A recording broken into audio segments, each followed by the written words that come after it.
Sur le Prime et sur le live, maintenant, notre chum Yann Sénéchal est salué. Bon week-end, mon ami Yann?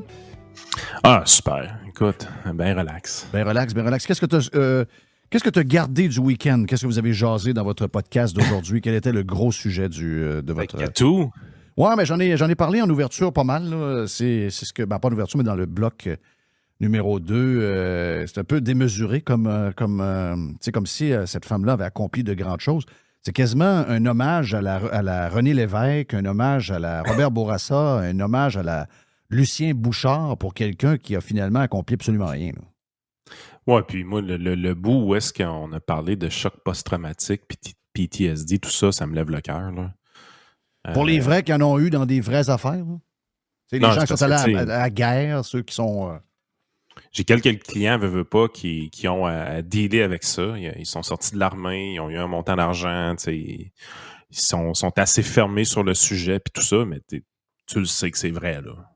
Oui. Ils ont fait un tour en Afghanistan ou des choses comme ça, je veux dire. Pas de... non, je capote quand j'entends ça. J'ai dit, à un moment donné, on peut-tu rester connecté avec la réalité? Il y a un texte qui circule présentement sur Twitter que j'invite les gens à aller lire. C'est un peu fascinant. C'est quelqu'un qui est rentré dans le staff politique de Catherine Dorion, oui. Qui a appris à connaître Gabriel Nadeau-Dubois. Parce que, tu sais, moi, là, tu peux séparer un peu les gens des idéologies politiques. Dans le sens que, si tu me demandes, est-ce que Amir Kadir a accompli beaucoup de choses dans sa vie? Ben, la réponse est oui. Le gars est médecin, là.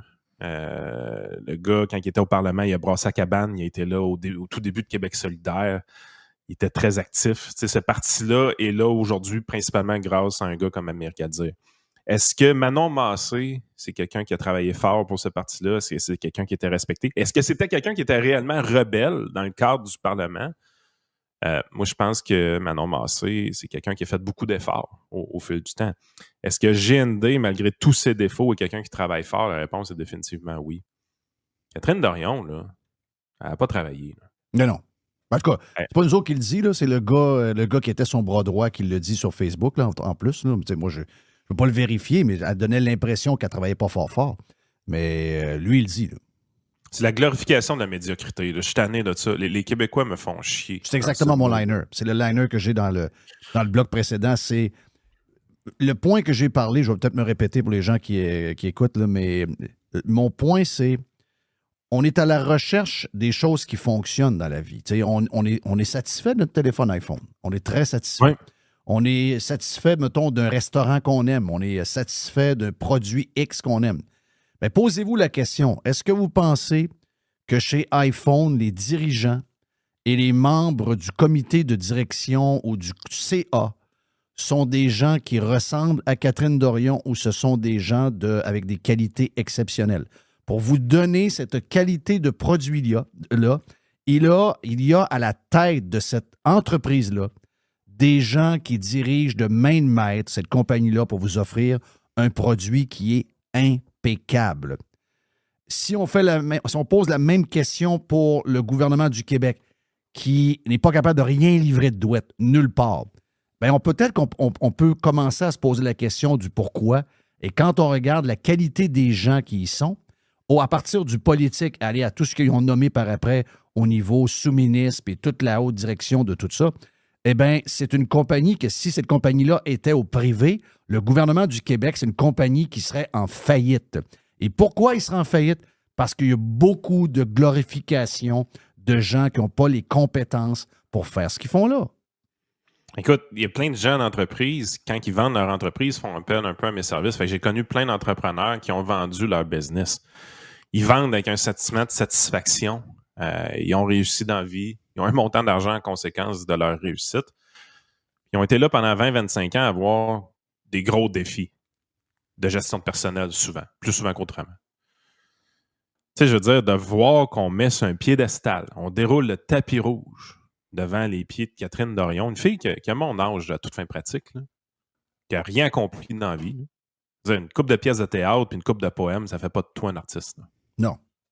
Je veux dire, était médiocre et moyenne comme artiste, a été médiocre comme députée. Elle a réussi dans un aspect de la job où est-ce qu'elle était efficace, c'était l'aspect marketing de la patente. Faire parler d'elle. Oui, c'est ça. Exactement. Ça, c'est le... Mais pour beaucoup de mauvaises raisons, souvent. Toujours des mauvaises raisons. En fait, ce qui est la plus grande fatalité dans la carrière politique de Catherine Dorion, c'est d'avoir gaspillé autant de talent en marketing, parce que ça, on en avait énormément, puis on en a encore aujourd'hui, parce que regardez la manière que son livre est promu, il y a un grand talent marketing dans cette femme-là. Puis ça, j'y enlèverai jamais. C'est la seule affaire qu'elle a. Mais elle n'a jamais eu assez de jugement pour utiliser ce talent marketing-là pour faire avancer des causes. Puis même des causes de gauche, là. C'est quoi ses accomplissements comme députée? Aucun. Aucun accomplissement. Elle a été 4 ans au. Elle a fait 4 ans. Je pensais qu'elle avait fait plus qu'un mandat. Elle a fait 2 années. Elle a fait un mandat, mais là-dessus, je pense qu'elle a un congé de maternité d'1 an. Oui, puis en plus, la COVID. En plus, la COVID. Donc, en réalité, elle n'a pas fait beaucoup de parlement. Non. Elle n'a pas travaillé. Elle n'a pas travaillé vraiment. Puis, tu sais, la critique principale qu'on lui adresse dans le milieu politique de Québec solidaire, donc les alliés, c'est son absentéisme. Oui. Arrêtez de glorifier. En tout cas, c'est un peu ça le point. L'autre sujet, sérieusement, qui nous marque beaucoup, Jeff, puis je commence à être surpris des réactions à toutes les fois qu'on touche ce sujet-là, c'est vraiment les véhicules électriques. Il se passe quelque chose. Ben, c'est la fin. C'est la fin du cycle, là, c'est la fin de... C'est la fin du cycle. Là, on vient de se rendre compte, là, ça, moi, j'en ai entendu parler, là. On vient de se rendre compte qu'il y a des gens qui achètent plusieurs fois des voitures électriques puis qui reçoivent des subventions et que ces voitures-là sont shippées en Ontario. Là. Je connais des clients qui le font. Ben oui. Il y a des clients qui se fait 4-5 ans qui roulent des autos électriques puis ils n'ont pas payé une scène pour. Là. Ben oui, voilà. Ils reçoivent les subventions, les revendent l'année d'après. Je pense que tu le gardes 12 mois, quelque chose de même. Oui. Non, mais ce qui me fascine énormément, moi, c'est là, ce sujet-là devient un sujet chaud. À quel niveau? Tu te rends compte? À quel niveau tu dis que c'est chaud? Ben, aussitôt qu'on en parle, premièrement, on a des stats inhabituels. On a un des podcasts qu'on a fait de notre côté qui a explosé en France. Out of nowhere. Il s'est ramassé avec beaucoup plus de vues que d'habitude parce que les Français ont écouté le podcast à tour de bras. On a créé au Québec une bulle d'illusion. Il y a un texte aujourd'hui dans le guide de l'auto que j'ai partagé qui pogne tout de suite, justement, qui a beaucoup de legs, si on veut, sur les réseaux sociaux. Parce que au Québec, on s'est fait un microcosme dans lequel où est-ce que les propriétaires de véhicules électriques reçoivent 12 000 $ de subvention. C'est pas rien, là. Puis, les compagnies de chars électriques ont crossé beaucoup le système dans le sens que pour avoir le droit à ces subventions-là, il faut que le PDSF soit en bas de 60 000 puis 65 000 au Québec. Exact. Mais je veux dire, c'est des chars à 90 puis 95 000 qui sont vendus, mais qui officiellement, ils ont un prix à 60 000.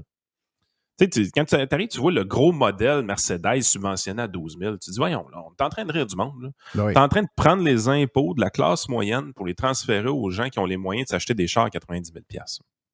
Ça, c'est ce qui est fait. Premièrement, je pense que ça suscite un intérêt chez la population qui n'est pas agréable. C'est-à-dire, il y a un sentiment de jalousie qui s'installe. Là, puis les politiciens se pensaient bien smart avec leurs affaires. Ouais, mais 60 000 maximum, ça va être correct. La réalité, c'est que les concessionnaires crossent le système à côté. Puis tu es dans un système où est-ce que sans ces subventions-là, personne n'en achèterait.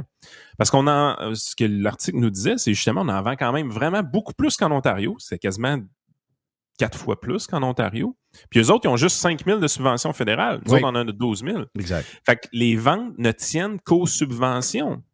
Ça, c'est sans compter toutes les passes que les gens font. Ils font subventionner au Québec, leur vendent en Ontario après. C'est une vraie joke quand tu y penses.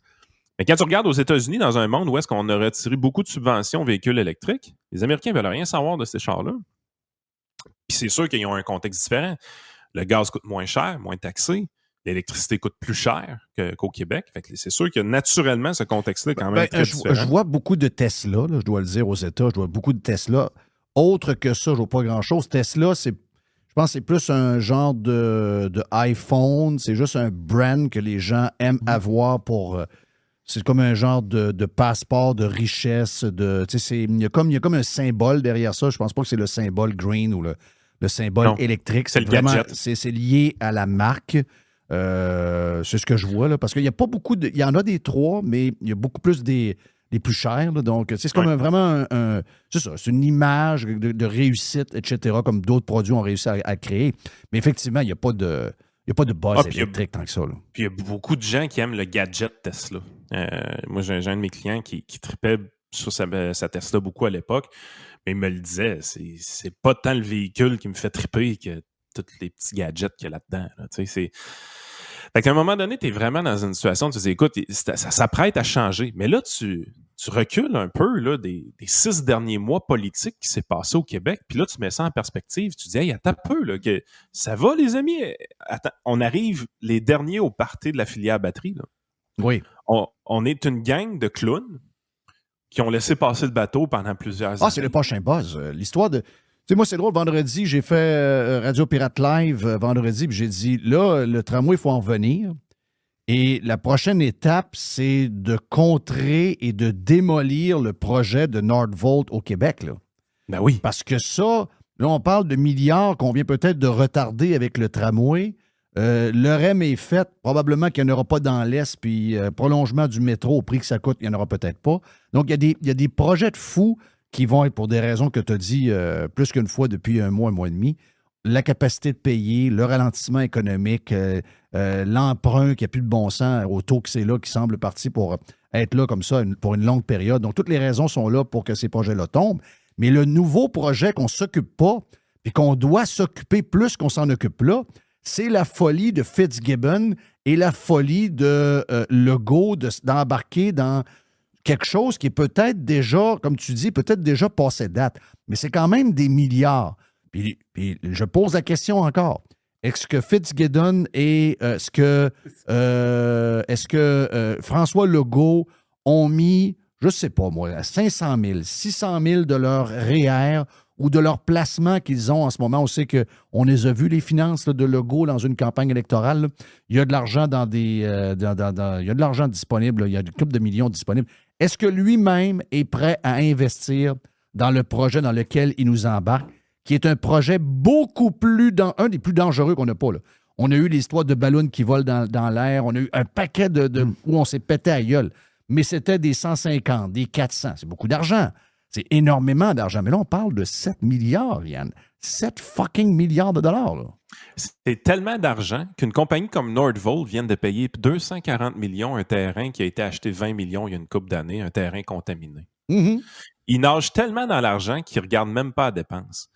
Puis ça, c'est des Québécois qui profitent de cette situation-là. Le groupe immobilier de Luc Poirier qui a acheté un terrain contaminé à 20 millions. Le gars d'occupation double. Il achète un terrain contaminé à 20 millions, puis le revend à une entreprise suédoise financée par le gouvernement du Québec à 240 millions. Wow. Tu sais, je veux dire, ça vous allume pas des cloches, vous autres? Ben, c'est clair que ça allume des cloches à tout le monde. Mais personne n'allume là-dessus. Voyons, avant de commencer. Là, ça va pas. Mais je vous le dis, c'est ça le prochain. Le tramway il est réglé, là. OK? Les autres affaires sont réglées. Ça, c'est la bébête qu'il faut commencer à attaquer à tous les jours. Cette histoire-là n'a pas de crise de sens. On n'a jamais donné autant d'argent à une seule entreprise, puis cette entreprise-là n'est même pas québécoise. C'est même pas pour flatter le caribou. C'est pour être dans la photo de l'écologie. Mais là, à un moment donné, allez-vous réaliser que le party il est fini? Mais ça. Les gens, ils ont quitté le party, ils sont rendus dans d'autres patentes. Ils sont en train de têter de l'argent à d'autres politiciens sur d'autres sujets. Ouais, mais on n'a pas le choix de suivre là, Biden avec son tax reduction, c'est l'Inflation Reduction Act, ERA, quelque chose comme ça.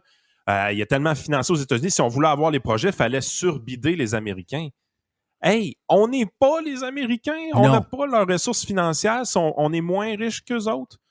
Le seul avantage qu'on a, c'est notre hydroélectricité. Puis cet avantage-là, je vous annonce quelque chose en grande primeur, il va disparaître tranquillement. Notre électricité cheap, là, à toutes les fois qu'on produit un nouveau mégawatt au Québec présentement, il coûte cher parce que c'est des niaiseries environnementales comme les éoliennes, puis parce qu'on n'est plus capable de rien construire sans avoir un prix raisonnable, et surtout parce que les meilleures rivières, on a déjà passé dessus. Présentement, on a des barrages qui produisent de l'électricité en bas de 1 sou le kilowatt-heure. Mais la réalité, c'est la suivante. On ne sera plus capable de faire des projets comme ça. L'entente avec Churchill Falls qui finit en 2042, on ne sera plus capable d'avoir de l'électricité cheap de même. On va avoir besoin d'électricité de nouveaux projets, puis on va parler de barrages à ce moment-là qui vont aller chercher du 10, du 11, du 12 sous, puis peut-être même plus. On se rappelle, les éoliennes, c'était du 14, du 15 sous. Rappelons qu'au Québécois, c'est combien qu'on charge à peu près au Québécois? 7 ou 8 sous à peu près environ, Ouais. au résidentiel. Je veux dire, vous voyez bien que ça ne marche pas. À toutes les fois qu'on veut rajouter 1 kWh, à toutes les fois qu'on veut en rajouter un, on charge moins cher aux Québécois. On charge moins cher aux entreprises qui sont sur le tarif L pour l'industrie. Et même chose le contrat américain aussi. Vous voyez bien que ça ne marche pas. Mais non, c'est sûr que ça marche pas. C'est sûr que ça marche pas. Regarde, c'est sûr que ça peut pas marcher. Puis en plus, on l'a dit depuis le début, cette compagnie-là est louche.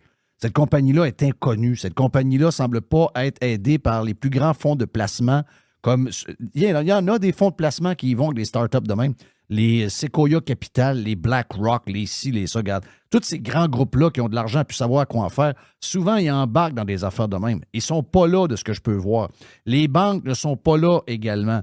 Il y a des gouvernements qui ont embarqué avec eux autres ailleurs, mais avec des montants beaucoup plus petits que nous. On parle de 150, 200, 300 millions max. Nous, on y va jusqu'à 7 milliards. On est-tu encore une fois le dindon de la farce où les gens disent « Hey, on peut aller exploiter cette gang de colons-là installés dans le nord de l'Amérique du Nord, une gang d'épais qui sont capables de nous donner leur énergie puis leur cash pour à peu près rien en retour. T'sais, on ne demande pas grand-chose en retour. Là, on vient d'apprendre que le BAP, qui peut arrêter n'importe quel projet au Québec de Québécois en passant, là, le BAP, de ce qu'on apprend, là, c'est qu'eux autres, ils vont faire une audience, mais après que l'usine soit bâtie. Ils ont des tonnes de terres contaminées. Là. Donc, vous allez avoir quoi, là? Il y a des tonnes, il y a des terres contaminées, il y a des terres agricoles. Donc, la CPTAQ, qui habituellement bloque n'importe quel projet, n'importe où, même si les terres n'ont pas été agricoles depuis 100 ans, juste le fait d'être agricole, certifié agricole, même si ce n'est pas d'agriculture dessus depuis 100 ans, ils vont te bloquer dans ton projet. Et là, comme par magie, la CPTAQ ne fera rien là-bas quand on va... Parce que ça, c'est sur leur projet 2 de l'usine,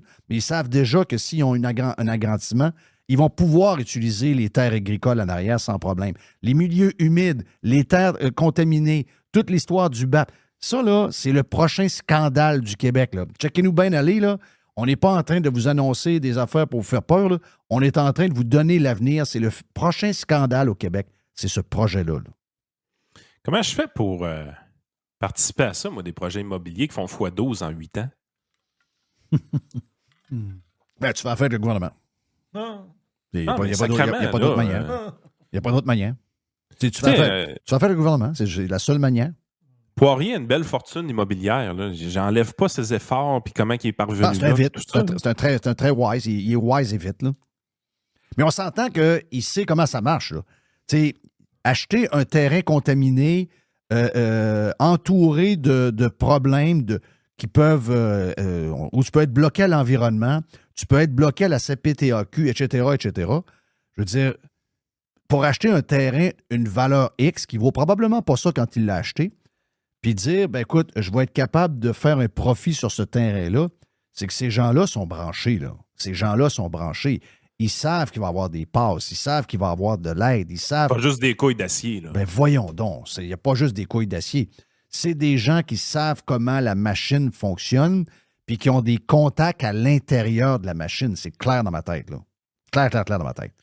Tu sais, je veux dire, moi, ce que je comprends pas, là, c'est qu'on a passé la fin de semaine sur l'éloge de la médiocrité avec Catherine Dorion. Alors que quand tu sondes la population sur Nordvolt, ils sont déconnectés, ils ne savent pas trop ce qui se passe. Puis je veux dire, des passes de cash croches, là, qu'on n'a eu aucune idée, puis qu'on n'a jamais ramené dans l'actualité, là, ça fait pas si longtemps que ça qu'il y en a eu. Là. On a octroyé à peu près 17 milliards de contrats de gré à gré pendant la pandémie à toutes sortes de monde. Personne n'a posé de questions là-dessus. Personne.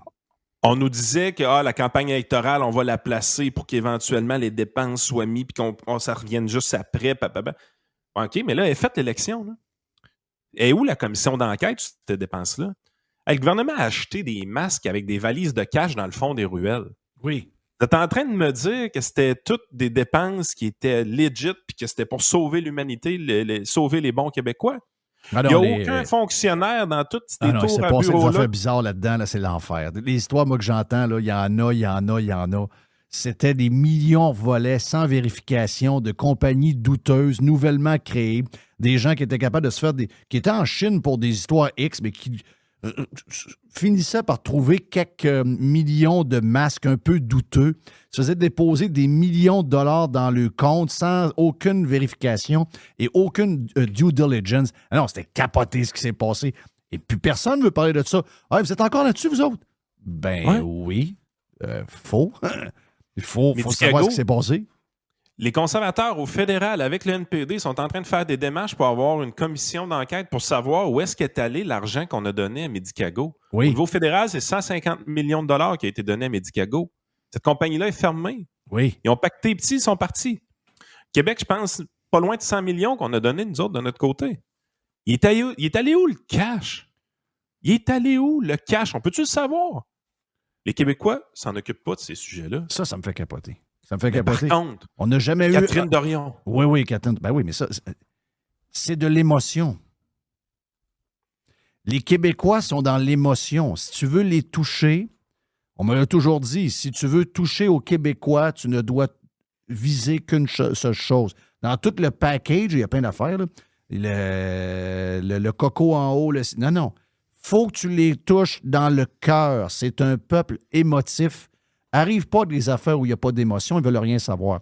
Oui, mais Chris, quand tu souffres, tu finis par avoir de l'émotion. Quand tu commences à être pauvre, que tu t'es fait avoir, puis que finalement, il y a des conséquences directes à ta largesse d'être trop fin. Je veux dire, il y a des conséquences, tu en as des émotions. Mais c'est là qu'ils le comprennent. C'est au bout de la chaîne qu'ils le comprennent. Et avant de se rendre au bout de la chaîne, il y a des années qui se passent.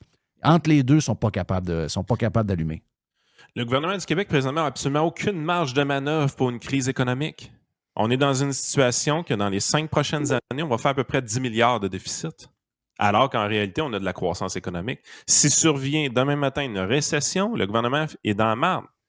Naturellement, ils vont essayer de maintenir le salaire des fonctionnaires plus bas avec leur négociation, mais également, ils vont se virer vers des nouvelles taxes. C'est toujours ça qu'ils ont fait. À toutes les fois qu'ils ont été dans la marde fiscalement, ils ont toujours augmenté nos taxes, nos impôts. Toujours.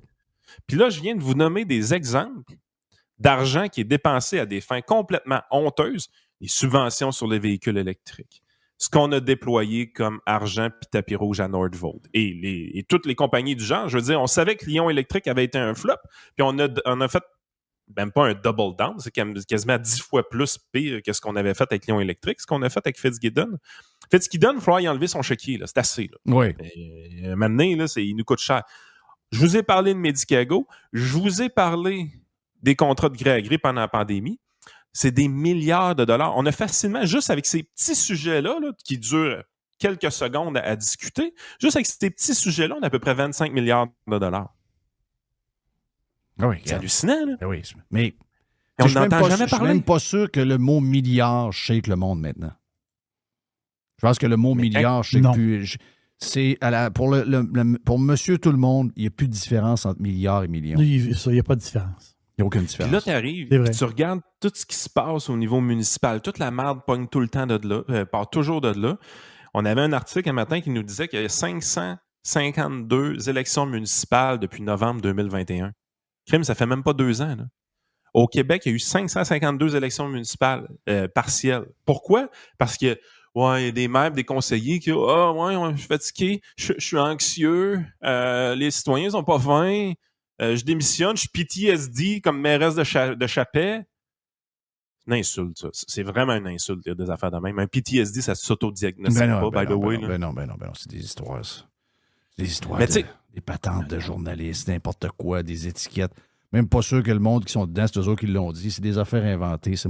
Hey, thank you, Yann. En tout cas, du moins pour Radio Pirate Live, mais je veux te garder pour le Prime. J'ai un petit sujet vite à te jaser avant d'aller à Max Truman.